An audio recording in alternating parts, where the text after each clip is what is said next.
Open AI நிறுவனத்தின் ChatGPT சேவையை 48 மணி நேரத்தில் 15 லட்சத்திற்கும் அதிகமான பயனர்கள் விட்டு வெளியேறியதாக தகவல்கள் வெளியாகி பரபரப்பை ஏற்படுத்தியுள்ளது. இதற்கு காரணம் ஓபன் ஏஐ நிறுவனம் அமெரிக்க பாதுகாப்புத்துறை உடன் செய்துள்ள புதிய ஒப்பந்தம் என்று கூறப்படுகிறது.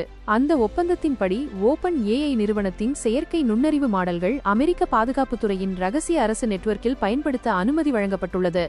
இந்த முடிவுக்கு எதிராக சமூக வலைதளங்களில் பலரும் எதிர்ப்பு தெரிவித்து வருகின்றனர். சிலர் ஓபன் ஏஐ நிறுவனம் ராணுவ நடவடிக்கைகளுக்கு ஆதரவாக செயல்படுகிறது என்று குற்றம் சாட்டியுள்ளனர். இதன் பின்னர் சாட்ஜிபிடி பயன்பாட்டை புறக்கணிக்க வேண்டுமென ஒரு சமூக வலைதளங்களில் தொடங்கப்பட்ட காம்பெயின் காரணமாக 48 மணி நேரத்திற்குள் 15 லட்சத்துக்கும் மேற்பட்ட பயனர்கள் சாட்ஜிபிடி சேவையை விட்டு வெளியேறியதாக கூறப்படுகிறது. இதற்கிடையில் ஆந்த்ரோபிக் நிறுவனத்தின் கிளவுட் என்ற ஏஐ சாட்பாட் பயன்பாடு அதிக வரவேற்பை பெற்றுள்ளது.